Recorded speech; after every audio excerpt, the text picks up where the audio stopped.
Thank you, Felix, for that kind introduction. It's a pleasure for me to be here.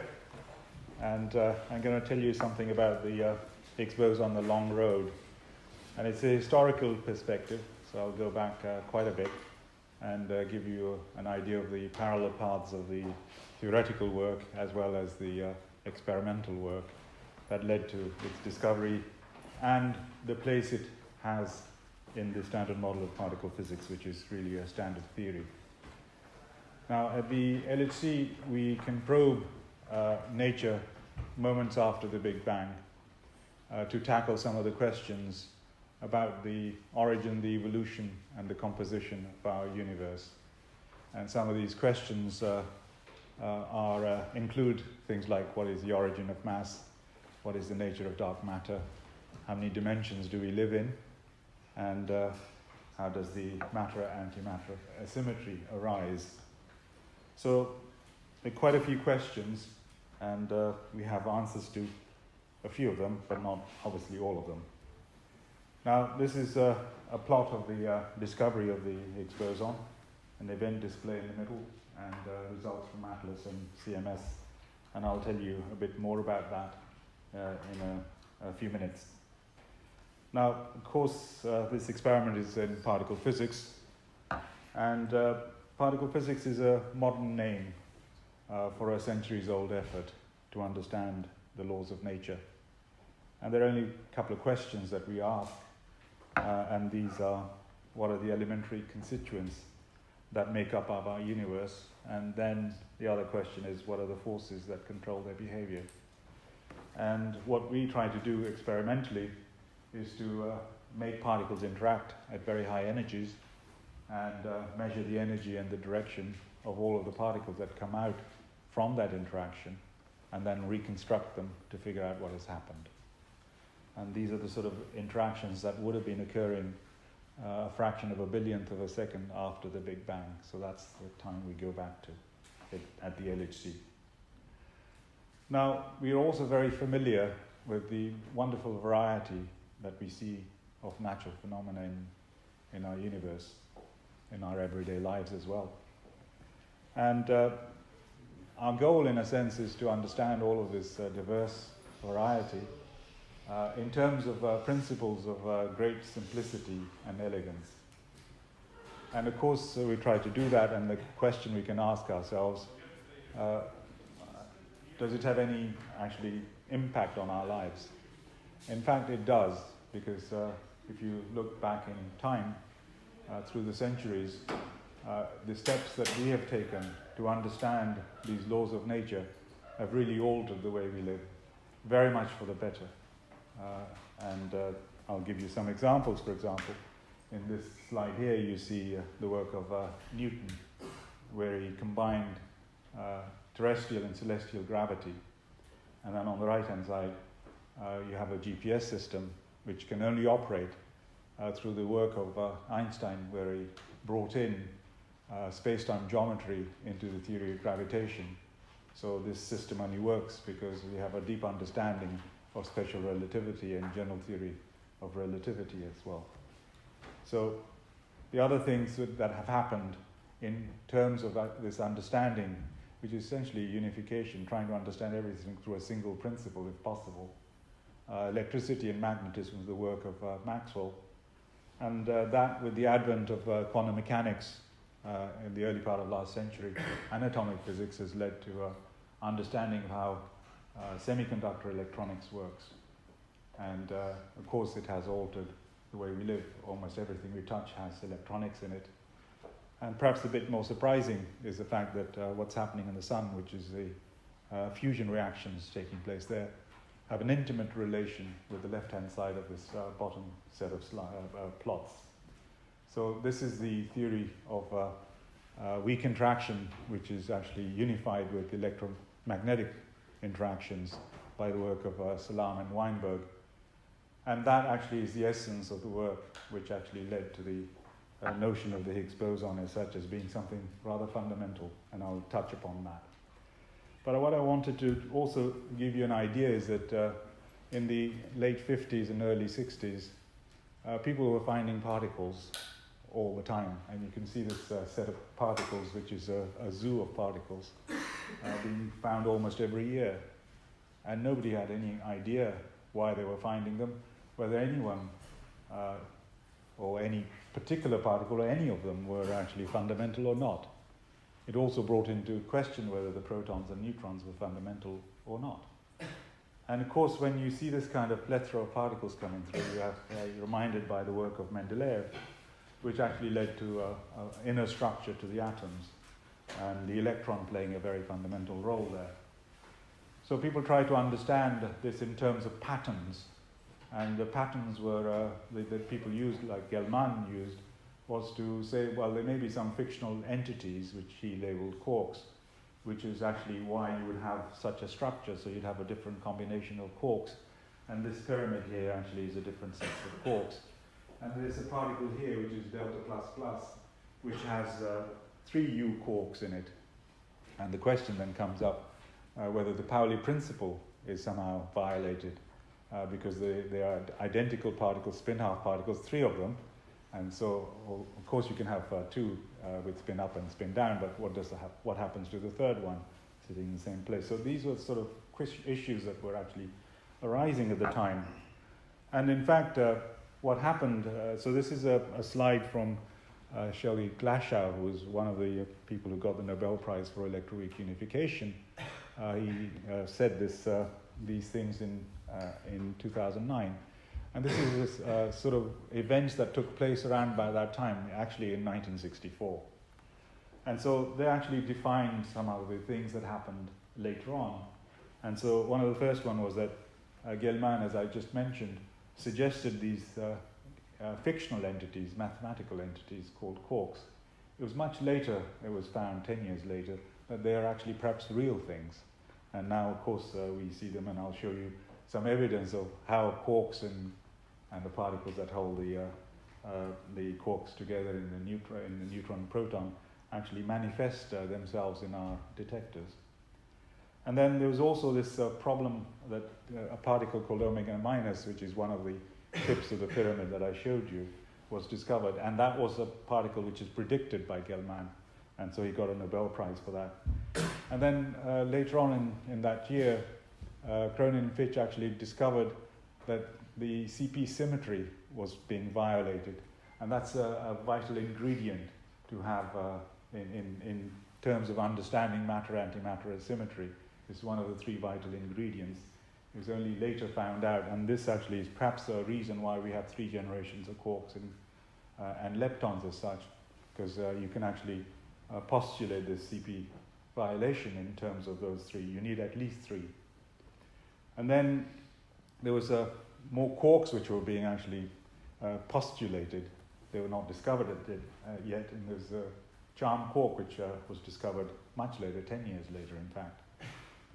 And then to solve this problem of the 3 U's that I just mentioned, somebody thought about actually introducing a new quantum of color. So if you said one is red, yellow and blue, at least there are 3 different quantum numbers, so you can actually not violate the Pauli exclusion principle as such.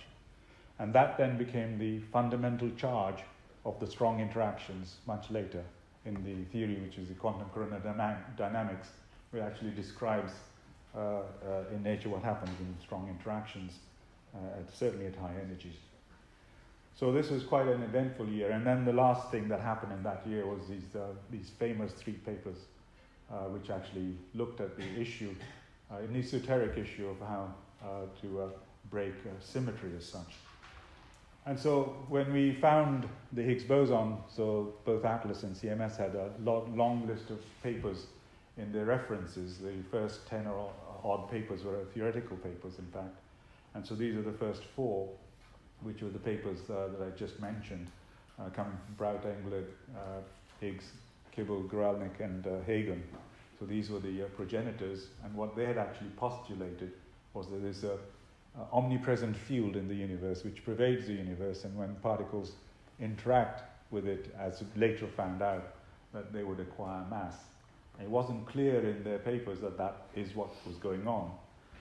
And in fact, the papers nobody paid any attention to these papers at all. and the Higgs boson even less so. So these were actually lost without trace, in fact, for many, many years. And then came the papers of Weinberg and Salam, where they tried to understand how come you can have a unification of electromagnetism and weak interaction. The weak interaction is weak because its range is very short, and as you probably know, the range of a force is inversely proportional to the mass of the mediator. So for example, for the electromagnetism, the photon is a mediator which is massless, so it has an infinite range. Whereas the weak interaction had a very short range, so there must be a particle which has very heavy, high mass, which is the W and Z bosons. But if you're within that range, actually there's no difference between electromagnetism and weak interaction because they have almost the same strength. In that sense, they're considered to be unified, but the question was, how can you have a theory where you have one particle remains massless, the others acquire a very large mass? And that was really the essence of the problem that was trying to be solved. And so these guys actually used the mechanism that was introduced by the three papers to say, well, that's how you would actually break the symmetry, because the symmetry would require you to have the W and Z bosons also to have zero mass, but they don't. So a symmetry has been broken, and they actually use that symmetry breaking, which was introduced by the previous three papers, to actually postulate the theory of electroweak unification. And so I won't read all of this. This is actually the first paragraph of the paper by Weinberg, which is actually, you can read it and you have all the essence of what was going to happen. When they set it up, when he set it up and Salam set it up, they actually couldn't make the theory what is called renormalizable, meaning that you would not get sensible answers from them. You'd get infinities, because there's some problem associated with introducing mass into these theories, which actually gives you nonsensical answers. So in trying to understand that, they just said, well, in future we'll find out that these theories actually are renormalizable, that you can get calculable answers from it. And that work was done by a guy called Toft, who did his PhD thesis on this issue, and proved that these theories could be renormalizable. And that was a moment where there was a big sea change in particle physics. From then onwards, these papers attracted enormous attention, because there was something which possibly has connection to reality, which is the photon is massless and the W and Z bosons get mass, and you can actually work out answers to things. And one of the predictions was that there should be another particle called the Z boson, which is a neutral partner, a cousin of the W boson. And that then should have some visible consequences in the work that we were doing. And in fact, on the right-hand side plot, you have this interaction where you have an antineutrino electron goes to antineutrino electron, and the electron is this particle here, which radiates, and then you start seeing another pair. And that was not predicted as in the current theories at the time. So this was something that was observed, and people started taking this very seriously. And clearly, then in 1983, then the W and Z bosons were found. And that actually then made another sea change. So you started to have a semblance of the standard model or the standard theory. And one of the major particles left over in making sense of everything was the Higgs boson. So the people who were working on the W and Z and the UA1 and UA2 experiments straight afterwards started thinking about how would you go looking for the Higgs boson and what would be the new accelerator that you'd have to build to actually go find it. So, in fact, this is a plot which I'll come back to after halfway through my talk, which is a plot from the CMS experiment 1 month after it started taking data. So these are proton-proton collisions, which are actually creating pairs of muons, mu plus, mu minus pairs going outwards. And you take the four momentum of one muon, four momentum of the other one, and then combine them to create an invariant mass, the mass from which these two particles came. And you just plot the mass with the frequency. So this is the mass, and that's the frequency. When you see peaks, those are the particles as such. So you can see 50 years of particle physics, the particles that I had and showed you earlier, some of those are up there. And then you have the CC bar quark pairs, which was what predicted also in '64. Somebody predicted and nobody took it very seriously. And they were found in Virdee bar quarks and a Z boson as such. So this actually then led to the postulation of the standard model, which then has this structure. So you have 3 generations of quarks and leptons. We don't really quite understand 3, but we need to have 3 to have some CP violation to get some idea of how matter-antimatter asymmetry arises. And there's a force particle, so the standard model contains the quantum theories of 3 of the 4 fundamental interactions. Only gravity is missing here.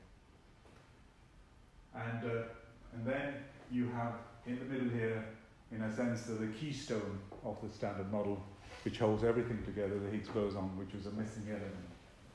So behind this is also a lot of the theoretical description on a mug here is shown there, but if you expand it, it's about 3 pages of equations. But these equations actually, this is the Lagrangian of the standard model. It has 4 lines. The first line actually deals with the interactions and describes actually not the interaction, it describes this part, the bosons. The second line describes the fermions, which is this part. And since it's an interacting theory, the third line actually describes the interactions of this side with that one. And the fourth one is the Higgs boson. So that's the standard model Lagrangian, and has great predictive power. And so far, we have not found anything that is not described by the standard model in all of the work we've done so far. Now, one of the other problems is that in the standard model you have particles which have a mass like the electron, half an MeV, but you also have particles like the top quark, which is 175,000 MeV. So how does this arise? We don't really actually know. Now, so what I'm now going to tell you is about why one wants to go to high energies and what relation it has to the work we do. So, of course, we accelerate particles to very high energies. And this allows us to look deeper into matter through de Broglie's relation, which is energy is inversely proportional to the size of the object you're looking at. So at the moment, in the work that we're doing, we are looking at the proton about 100,000 times smaller than the size of the proton itself, and we see no structure to the quarks. Of course, you need energy to make particles of high mass, like the Higgs boson, so that's the Einstein's relation. And then the Boltzmann's relation, which tells you that if you get to very high energies, you're essentially mimicking very high temperatures, and these high temperatures existed in the early universe, a fraction of a billionth of a second after the Big Bang. So those are the temperatures we're actually probing. So at that point, in those times, the universe would be very, very simple. It would be just a soup of quarks, gluons, particles, all sorts of particles, photons, and so on and so on. There'll be no structure as such, not the structure that we see now. So this actually allows us to study the early universe in a controlled manner. And so this is one of the plots which I was here, one of the times I was here was about 25 years ago to give a lecture. And this slide actually comes from that lecture and the lecture I was giving at that time. So this is essentially the physics questions for the LHC. So although I've given you something which looks very elegant, it is actually quite arbitrary in the sense that the masses are put in by hand, the couplings are put in hand, meaning you take them from the experiment. They don't come out from first principles as such. So if you really truly understand what's going on, everything should be able to be produced from first principles, and we can't do that.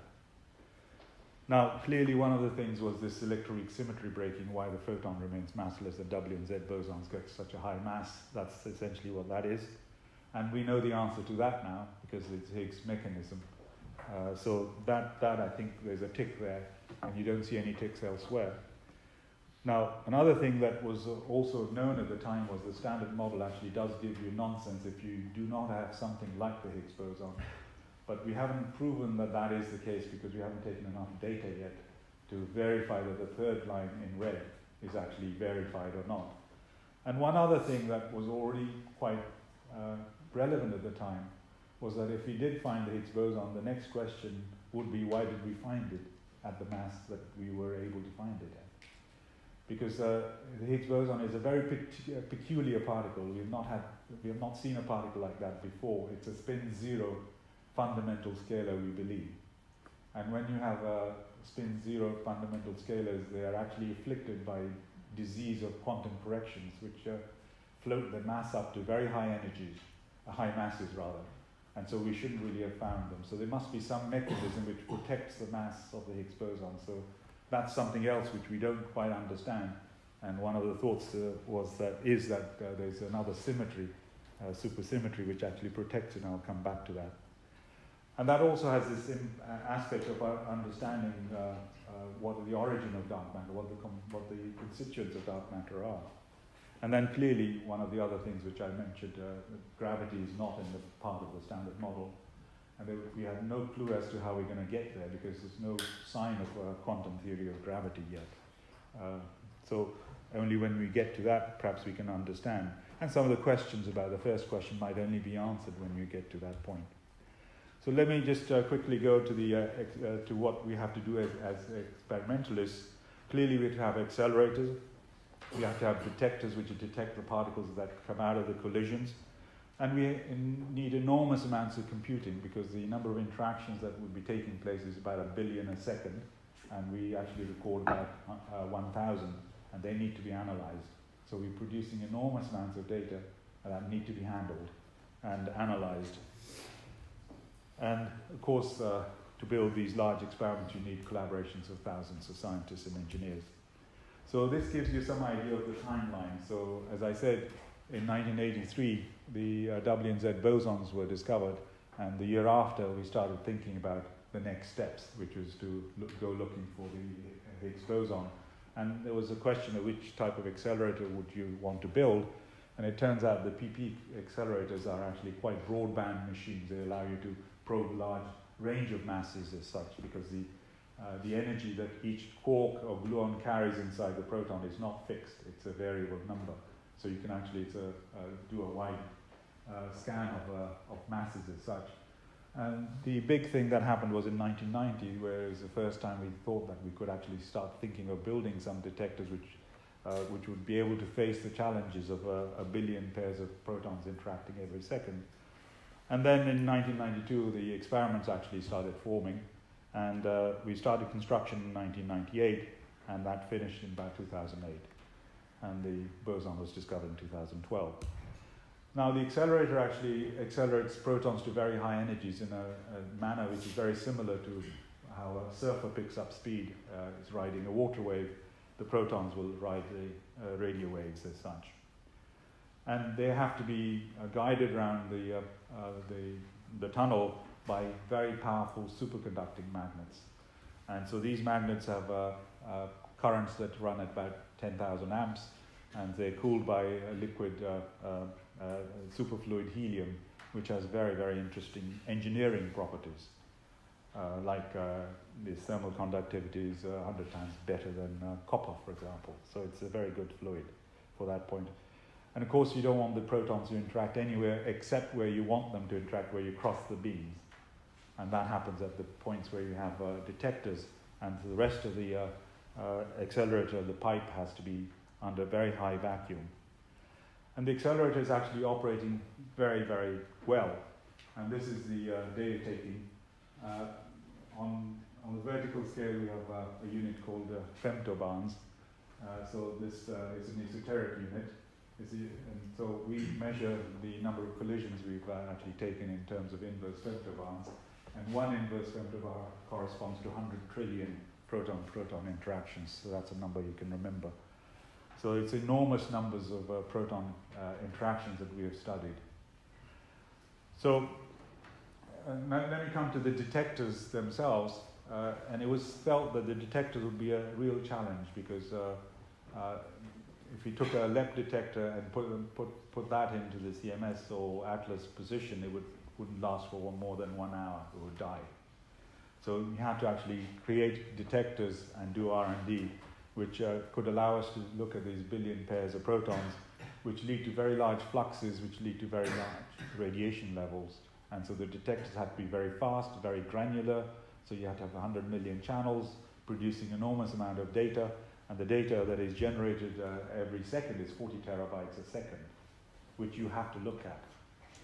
And only decide to pull a fraction of it for recording as such. So in terms of what we do for the detectors themselves, the concept is rather simple. You have a cylindrical onion, you allow the beams to come in, and you have 4 principal layers, and each layer has a particular function, and when they work together, allow you to actually measure the direction, the identity, and the energies of all of the particles that are produced inside the collision. So the mission statement is very simple. And we can tell the different types of particles by looking at the way they leave the patterns. So this is a particle which leaves nothing in the first layer, which is the green, and a lot of energy in the second layer, which is electromagnetic calorimeter. So it's a photon, because photon does not leave a trace. An electron would be leaving a trace and doing the same thing. And a muon would be leaving a trace here, nothing in the second and third, which is hadron calorimeter, and the fourth one is a muon system. So that's how we actually work out what the particles that we produce to. And then it's all immersed in a magnetic field, which allows you to bend the tracks and measure the radius of curvature and get their momentum. And in terms of the energies, you have the calorimeters, which are, in the standard sense, not measuring temperature here, but measuring the energy either through ionization or through light. So the incoming energy is proportional to the amount of light you pick up. And I'll say something about that. So one of the collisions might look like this as such. So you have just the beams, bunches of protons, about 100 billion protons coming in one beam, colliding with another. And this is one collision, and it's been rendered by the computing systems. So in fact, you pick up everything, and then you disengorge it and you analyze it. So that's just one collision, if you like. Now, so the detectors themselves are very complex, and this is a transverse cut of the CMS experiment. So you can see the first layer is there, second layer is there, third is there. This is the coil, the bandit, and the muon system is here. And so there are huge numbers of people, as you notice, about 40, 45 countries involved, and they all do different things, and they all have to send everything built in their own laboratories to CERN, where everything is put together. And fortunately for us, everything fits. Now, individually, there are detectors, silicon detectors, crystals for measuring the light, brass scintillators for measuring the energy of hadrons or jets, as I'll show you in a few minutes. And the muon systems are big gas chambers.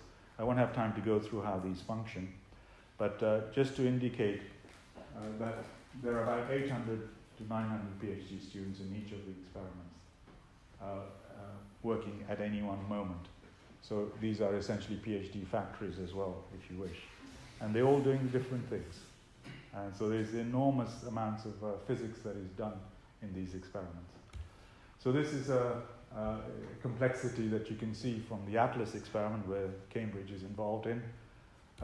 Then I just wanted to say something about one of the things which gives you some feeling for how one goes about designing and doing experiments. Clearly, it's a physics that you want to get out, and that's what drives everything. So in this case, this is a detector I was quite involved in personally, which is to measure the energies of the photons. The Higgs boson actually decays into 2 photons, and if you can measure the energies of the 2 photons very precisely, you can actually detect with fewer collisions that you examine the Higgs boson. And so it's very important to have a very precise measurement of the photon energies. And the best way to do that was to use scintillating crystals, where all of the energy of the incoming photons are actually is deposited and turned into light. And you can see this object, one crystal with a light detector at the other end. And when we started, there were about 5 to 7 such crystals that existed, and we needed about 75,000 of them. So we had to convert a factory which ran 10 years around the clock in Russia to make these crystals. But also to give you an idea of the amount of work that was needed, because the idea was in 1993, so it's a long, long time ago. And then you had to do an R&D to make sure that this detector would survive the radiation levels that I just mentioned. You have to prototype and test that you would get the performance that you were actually designing for. Then you have to get them into manufacture. Then you have to integrate into systems, and then commission them, and then finally take data. And it took about something like 20 years from the idea to the discovery. So it takes about 3 days to grow one of these 75,000 crystals. You bundle them into groups of 10, groups of 400, groups of about 1,700. And you'll notice here something else, which is this, the crystal is on the bottom side. This is all empty, and it's like this thick, empty feature. And that's where all the electronics are going to go. So this is enormous amounts of electronics and cooling systems and all sorts of things. And this detector has been embedded inside CMS since 2006, and we've not touched it. And 99% of the channels are working still. So this is as if you take all of this stuff and send it to outer space. The reliability had to be extremely high. So this is what the detector looked like in 2007.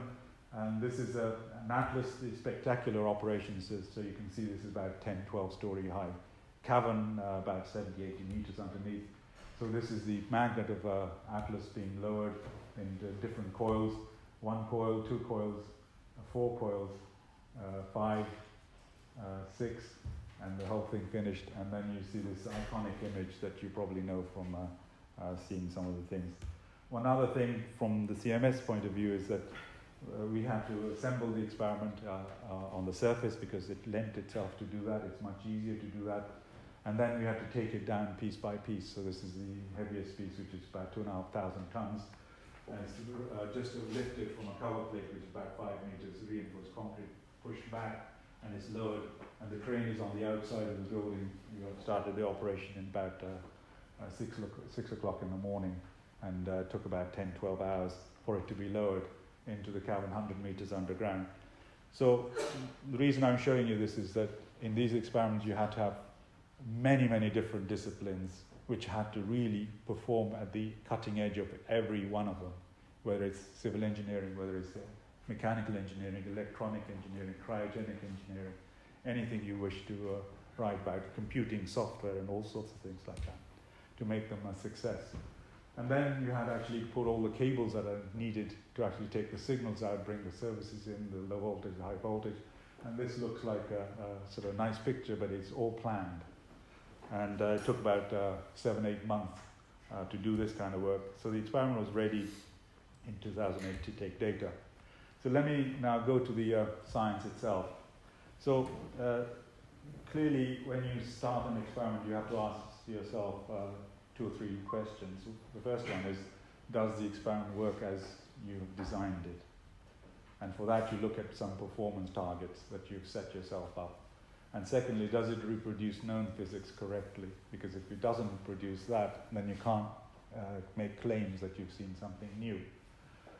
So those are the sort of things you have to do, and then of course you look for new physics. In fact, you do these things in parallel as such. I'm just giving you an idea of how the sort of questions that one would ask. So let me come back to this plot that I showed you here. So one of the features that we wanted was that we would have, if I know, so this particular thing is resolved into this blown up here. So for this peak, we wanted a width of this peak to be 67 MeV. It sits at about 10 GeV. And that tells you how, whether the, in this case, the tracking system and the muon system are performing according to our design. And we wanted a value of 70 for it, and we measured 67. So there are hundreds of plots, both in CMS and Atlas, that were similar, that told us the detectors actually were performing according to the desires of the people who conceived them, which is quite actually pleasing to start off with. Now I come to the question whether it reproduces the physics, the known physics. So this is one of the first events, and you can see actually collimated bunches of particles. And these collimated bunches of particles are quarks and gluons, which have interacted. The quark or gluon pairs have interacted and produced more quarks and gluons. And since the quarks and gluons are colored particles, and the only particles we see are without color, they have to dress themselves into collimated bunches of particles. So if a gluon is going this way, it actually creates a stream of jet of particles, and these are called jets as such. And so what you do is you draw a cone around it and measure the energy of all the particles in there, and that's the energy that the quarks and the gluons will be carrying. And the predictions of the quantum theory of strong interactions, which is the quantum chromodynamics, makes very precise predictions as to how many should go in this direction, in a given direction, what should the energy distribution be. and it does it for different angles as such. And so what you do is you go and measure all of these things and compare it with theory and see whether that actually conforms. And that's the next plot. So this is the fundamental interaction that is taking place, the Feynman diagram if you want. So the core gluon interacting and giving you, in this case, a quark which then fragments into this jet. And you measure the jets at different angles, so these y's are different angles, different angular ranges. And the energy distribution or the PT distribution is in the horizontal axis. And this is about something like the order of 7 or 8 orders of magnitude. And you can't tell the difference between the points that are data points and the predictions, which are lines. So this told us that, and this was very soon after we started taking data, that the experiments were working quite well. And so there were many, many plots like this, and this is a plot from Atlas, for example, where this is the current plot, if you like, with all of the data that they have taken. We have a similar plot from CMS. And you can see actually 14 orders of magnitude here. And the data points are shown as points, and the bands are actually predictions of the standard model, and with the error bars as well. So you can see that we are not seeing anything that is discrepant with respect to the standard model. So we actually reproduce known physics extremely well. So next we go and look for new physics, and let's look at the Higgs boson. So again, as a light relief, so I just tell you what it is. I mean, of course, we all know what mass is. From Newton, we know the first equation, and the second equation I've already introduced, but there's also something else that Einstein did, which is that mass actually is the charge of gravity to a certain extent, and determines how space-time is curved and how bodies move. Tells them how bodies have to move. And all of this is correct, but they don't actually tell us anything about how particles acquire mass. And of course, mass is rather fundamental, because if the electron did not acquire mass, we wouldn't be able to form atoms, because you have to travel the speed of light. You can't have structure. So the fact that we exist is that these particles actually do acquire mass, and the mechanism is the one we were looking at. And so the mechanism is that this esoteric thing that I mentioned, that there's an omnipresent field, it's in this room, which then has a quantum nature, and its quantum is the Higgs boson. So if you found the Higgs boson, you know that the field exists. Now, how do you make the Higgs boson? In fact, you can't really make it directly. So the dominant mechanism is the first one here, which is where you take a gluon from one proton and a gluon from another proton, and this gluon actually pair creates temporarily through the uncertainty principle. Some of the energy is borrowed momentarily given by the uncertainty principle, and it fluctuates into TT bar, and top quark is hugely massive. So it doesn't happen very often, and it must stop very quickly, because the amount of energy that is borrowed is very large. But if the other gluon also happens to have fluctuated, then you can get a quantum loop like this. And that makes the Higgs boson.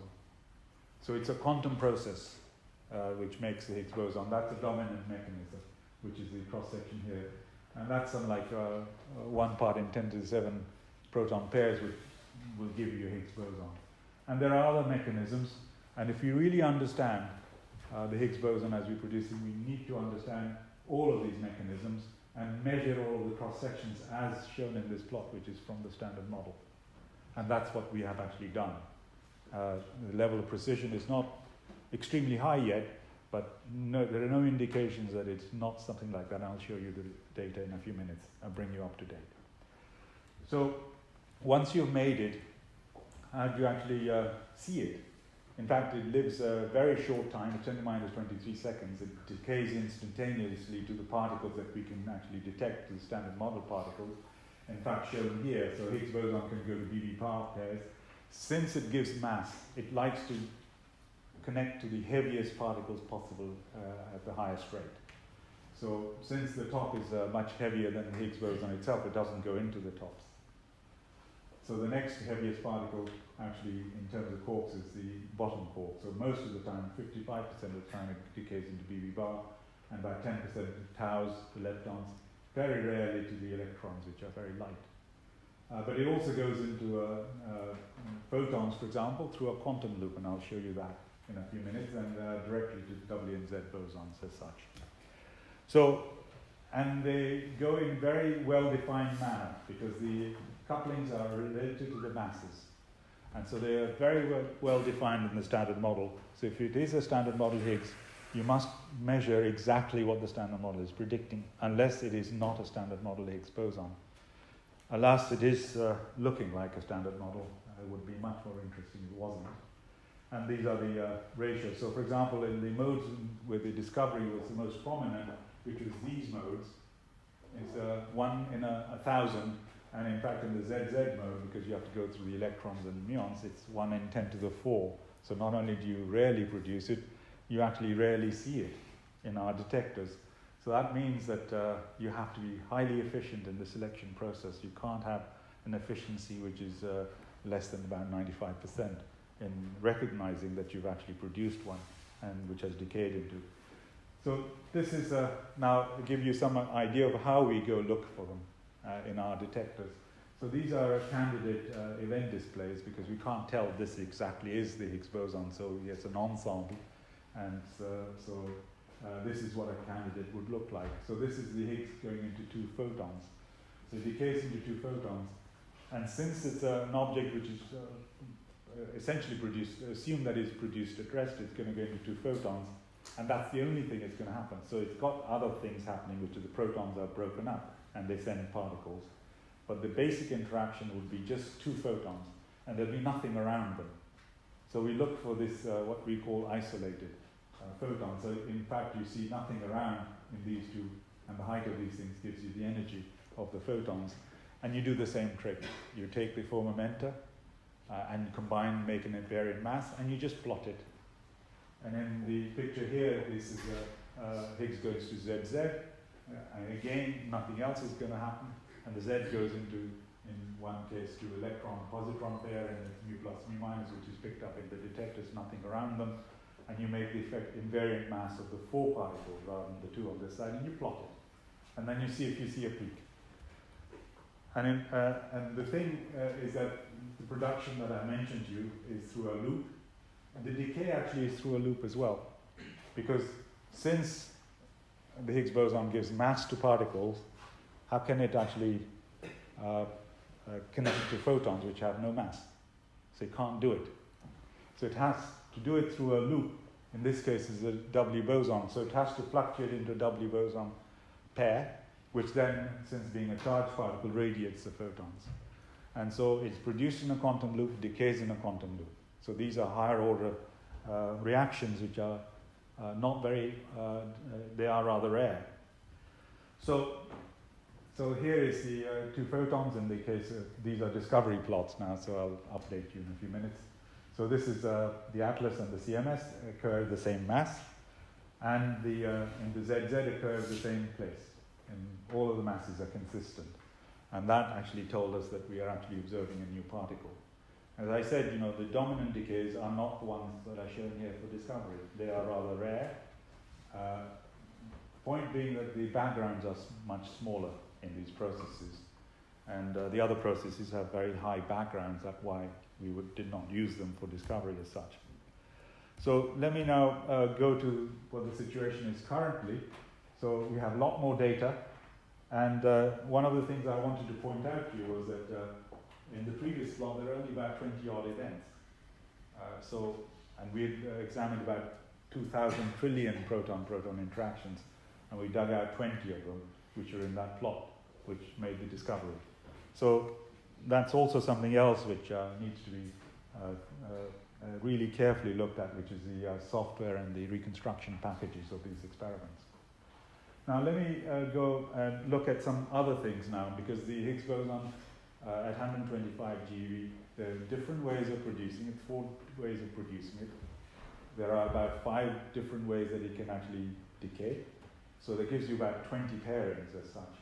And so each pairing has to be looked at separately and compared with the predictions of the standard model.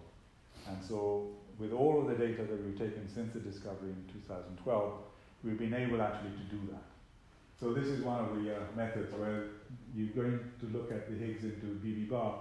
The problem with the BB bar is that normally protons, when they interact, they produce a large number of B pairs. Every 100th proton interaction actually contains a B quark, whereas the number that come from the Higgs is 10 to the 7 times smaller. So you're sitting on a huge background, you'll never see it. So you need actually to see how we can select this thing and make it a bit more discriminating. The way you do that is to say, I'm going to produce it in association with a Z boson in this case. And that kills the background, which is the 10 to the 7. It brings it down significantly, but still there, quite a large background. So then you have to put all sorts of cuts. So in a sense, when you do an analysis, you look at, for example, B quarks. So B's actually have a lifetime which is measurably long. So they go a little distance from the interaction vertex and then decay. And when the particles decay, if this is the vertex, the particles actually create an impact parameter. And you look at that. If it's significant, you know that you've had a B quark, and then it manifests itself as a jet. So these are B quark jets. So we know that. So that's a discriminating variable. And you have their momentum. Then you have the Z boson. You have the some other things which you actually bring in. And you put all of this into a sort of a machine learning code or the boosted decision tree, and you classify the events. So the W and Z's, in fact, so the W would have an electron, a neutrino, a Z could have going to 2 neutrinos, so there'll be a lot of missing energy, for example, nothing balancing the B quarks, for example, or the electrons. So all sorts of things go into the melting pot. And this is where machine learning becomes quite important. Of course, it's guided by the prejudice of the scientists as such. So this is a plot, recent plot, just as this year's plot, in fact. So these are this year's data, and you can see the BB bar being produced here. So this is the Z goes to BB bar, and this is the Higgs going into BB bar. You can see there are not very many events. There are order of 100 events. It's the weighted plot, and these are the what we call, and I'll actually give you a summary of this data, which is called the strength. Strength of 1 means that it is standard model, and I'll introduce that in a few minutes. Now, this is another thing that has happened this year, which is the production, one of the production modes which I have in my plot here, which is where actually the gluon temporarily goes into TT bar, and they're both actually doing TT bar, they're fluctuating through the uncertainty principle, and they find themselves close by, and they actually annihilate to make the Higgs boson. So you're left with a top quark, which has very particular signatures, another top quark, and the Higgs boson. So this one is a Higgs boson going to tau tau, and this is a complicated event that has actually been picked up, and this is the chain. And there are about 20, 30 variants of this chain. And you, again, put everything into the mix, and you try to figure out whether you can actually see the TT bar H production. H can go to photons, for example, or goes into W pairs, or Z pairs, or taus, or the BB bars, and you have different signatures. So this is the sort of analysis, and that actually is why even the 800-900 PhD students we have something to do, because there are quite different ways of looking at things, and it's very rare to have several PhD students doing the same thing. So it's a very rich ground for doing physics. And these are the sort of plots you get out. And let me try to summarize the situation at the moment. So what we look at is a plot where we look at the signal strength. So that tests the nature of the standard of the Higgs boson, whether it's standard model or not. So what does strength mean? So you look at the production rate, and you look at the decay rate, and you make a product. So that's what you observe, and then you use the standard model, and through your machinery of your reconstruction and your simulation of the detector, you figure out how many events you should see from the standard model Higgs boson in that particular mode, and you compare the two numbers. And the ratio should be 1 if it's standard model, and not 1 if it is not. Of course, there are all sorts of errors that come in, which are statistical, which are systematic, which are theoretical, because the understanding is not perfect. And that is what is shown here. So this is the decay modes that I showed you, and these are the production modes. And I concentrate on this one and that one I just showed you. And there are all others as well, which have different signatures. The scale is changed at this point here. It's 1.5 and it's 8 there because the precision is not very high for this sort of stuff. But you can see almost every data point is actually within the errors consistent with 1. So which is suggestive that it is obviously looking like a standard model Higgs. And you can see also in green the theoretical errors. And they're quite small. So this actually tells you that you need a lot more data to start making contact with perhaps something significantly wrong with the standard model. If you can actually reduce the error bars by a factor 10, you'd be testing that hypothesis. There's something else going on. So that is actually the next step that we have to go through. So it's always the case when you find a particle, a new phenomenon. Of course, it's great to discover a new phenomenon, but then you really have to study it in great depth to figure out in which context nature has placed that particular object, if you like, in this case, the Higgs boson. Now, one other thing which I also wanted to show you, this is a plot again from a talk that I gave here a long time ago. At that time, we had no idea that our detectors would be able to do all of the work that I showed you in the last plot. We were only thinking of one possible if the mass happened to be here, which it is. There's only one channel that we thought at that time. So, in fact, the experiments tend to do much better once you have data in hand. So we've now seen the Higgs boson, so the question really comes up is, what should we be expecting? And in fact, the question really is that should we really expect any new physics? And of course, conjectures are fine, but it'd be good to have some evidence, experimental evidence, that there has to be physics beyond the standard model. Whether we find it is another issue. Find it now, in other words, and sooner or later we will find it. So one of the things is the neutrinos seem to have a small mass, and that might also have some relation with the matter-antimatter asymmetry. There is this Higgs boson mass which is quite light, and these are the sort of quantum corrections which are actually making the Higgs boson mass float up. The next scale up we know is about 10 to the 15 GeV. That we know definitely because that's where the strong interaction, the weak interaction, and the electromagnetic interactions become equally strong when you extrapolate them. That's where but if that was the case, then you have an object with 100 GeV getting corrections of the 10 to the 15 GeV. It doesn't make any sense. So there must be something happening, and we don't know what it is. The other thing is we know there is dark matter, but we don't know what it is. Now, we postulate that it might be supersymmetry, which will have a single particle associated with it, perhaps, but maybe the dark matter has just an equally diverse set of particles like the standard model has, which I've just been showing you. So is what's happening?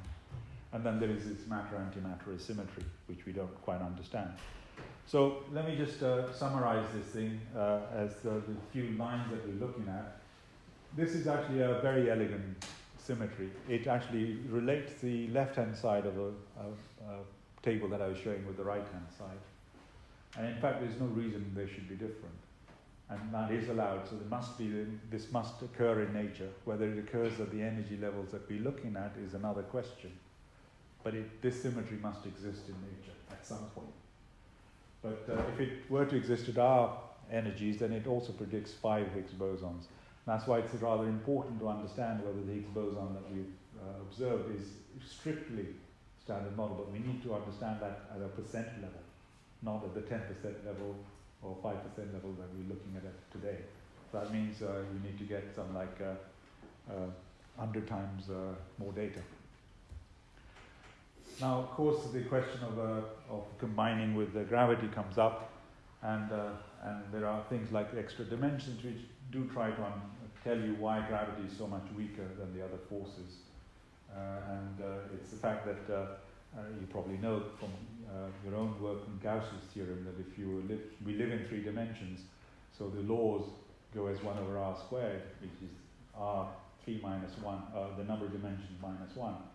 And you can also do the same exercise. If you were to go down to 2 dimensions, the law of gravity would be 1 over r.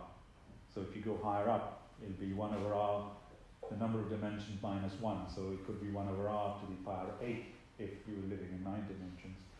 and it will be very, very strong close to the origin as such, and so it could be equally strong, and that's actually the reason why you think about extra dimensions. So we have not found any evidence, and I won't bore you with all sorts of plots, but I just wanted to, before I actually finish, I'll need about 5 more minutes, I said I would say a few words about how the work that we do actually does drive, and I've given you some indications through the centuries, the work that we actually are doing and trying to understand nature has had profound influence on the way we live. Essentially all of the technologies that we use, you care to think about, has some sort of a source which is actually in the deep understanding of the fundamental laws of nature. It's very difficult to find a technology which isn't based on that understanding that we have actually acquired. Now, this is the CERN relinquishing the rights to the World Wide Web, so which is about 15, 20 years ago. And so that's a sort of a paradigm shifting technology. The way I actually phrase it is that what the fundamental laws of nature and deep understanding gives us are paradigm shifting technologies. It's not technology which has been tuned to do better than the previous generation of that same technology. It is a radically different technology. You couldn't have actually even thought of unless you really understood the fundamental laws of nature. In this case, it's something different in the sense that we needed to share and analyze this huge amount of data, and this was one of the ways of actually doing that. But perhaps a more reasonable way of looking at it is go back to something like Dirac's equation. And it's a very esoterically beautiful equation. And all he did was introduce 2 concepts. One was spin, and the other one was the fact that there should be a positron.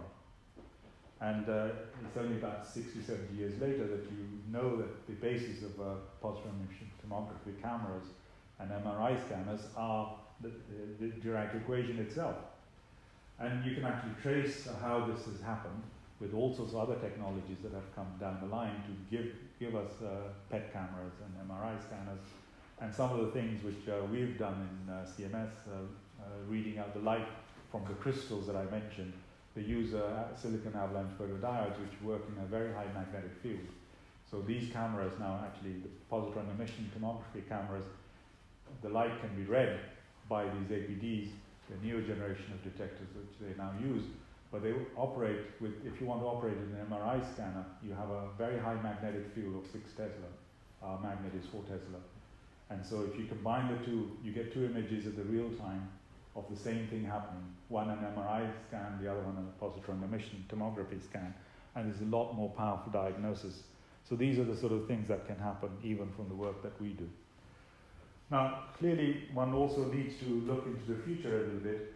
And one of the ideas is to actually try to understand and get a factor of maybe 100 times or 10 times more data, 100 times what we have today, 10 times what was foreseen, by actually increasing the rate of collisions that take place in the experiments, both ATLAS and CMS. And that requires us to actually change some of the detectors, and so improve the detector, so push the detector technology, and allow us actually to really understand this electroweak symmetry breaking mechanism through understanding deeply the properties of the Higgs boson, and also look for the physics beyond the standard model as such, and clearly make much more precise measurement as such. And this gives you an idea of the number of bosons we would have produced if you get that kind of data. It's 145 million. And these are the sort of errors that you can get down to a few % level. So these are early simulations of what would happen if we got that kind of that amount of data. So let me wrap up and say a few words about another type of standard model, which is the standard model of cosmology. So this is the standard model of particle physics, and that deals with this thin slice there. The rest we have no clue. So there's dark energy and dark matter. So these are questions which are really quite significant questions. They're very important questions because we wouldn't really understand what's going on if we don't have a clue as to where these things come from. So one of the thoughts is that since we found this particle, is there some relation between these types of questions? And one of the questions that cropped up was this plot here, which is actually a composite plot of two clusters of galaxies going through each other, colliding in a sense. And you can actually, using different types of telescopes and gravitational lensing, you can figure out what's happening. So using Hubble and Chandra, Hubble and Magellan, you can see the stars. In fact, there is also gravitational lensing, which actually tells you this blue stuff, which is about 5 times, 6 times more mass in there than in this infrared picture of the clouds which have coalesced, which is electromagnetic interaction. So this is a weak interaction because they've plowed the way through and not interacted. The gases have clumped together, which is normal matter. So this actually tells you that there is something out there which doesn't interact very much, and that is the sort of property that the lightest supersymmetric particle would have. And this kind of plot was actually indicating the mass should be in the range of the LHC, but we haven't seen it. So is it, we've not seen it because we've not been looking at every corner as possible, or it's not there? And we don't know the answer. So we look at every corner. Another thing to look at is the thing that has happened in the last 15, 20 years is where we now understand that our universe, the expansion of our universe is accelerating, which is quite different from what you'd expect if it was matter dominated, because matter can only pull. Gravity can only pull, it can't push. So there's something out there which seems like anti-gravity or negative pressure, which is forcing things apart faster than they would otherwise. So this actually, it turns out these fundamental scalar fields, the Higgs boson is a scalar boson, spin zero boson, have such properties. So is there some super Higgs mechanism going on here? The fact that we've actually seen one mechanism in nature, which is the Higgs boson, might have applications elsewhere. So this could be related to what happened in the early universe when the inflationary epoch took place at 10 to the minus 35 of a second, which actually gives us the universe that we see, which seems to be flat and uniform in every direction we look at. So these are the sort of questions which then bring us back to really the quite a few questions in my first list which we haven't answered. So let me actually summarize. I think one of the things one can state, and I try to give you a feeling for that, is that the last 50, 60 years, half of the particles, I should say, half the particles that were on the table had not been discovered when I started my PhD. So we have come a long way of the standard model. So, but it started back in the early 60s, where people had no clue that such a thing would exist. So the construction of this standard model, which is the most powerful theory that we've come across so far, is really a towering intellectual achievement of humankind, and many people have contributed to that. And at the LHC, we've made this quite a big discovery, because it actually underpins the workings of the standard model. But we know the standard model is a low energy approximation of something. We need to find out what that something is. And that might take us closer to the unified theory that we all desire. We haven't found any evidence. It's not for the want of looking, but it could also be that we need to look harder. So the last thing is it's actually the program that I just mentioned to get 10 times more data will take us to about 2035. So I'm personally working on a new detector which will only start operating in 2026. So in a sense that things don't stop, and we actually try to improve, let's say, the power of the instruments we have by constantly innovating. And I think the other thing is that there are lots of questions which are open, and they are very, very important questions. And one can go back and think about the early part of last century or the late part of the old century before, and start thinking what were people thinking at that time, and what happened afterwards. But the questions that we are asking today are much, much more fundamental than perhaps they were asking at that time, and then a revolution came. So are we expecting something? And I sincerely hope we are, because we don't understand a lot. And one of the other things to remember is that we can conjecture as much as we want. If we can't confirm it, then the whole thing becomes metaphysical. So it's only by doing experiments that you can reveal or confirm the secrets of nature, and I leave you with that thought. Thank you.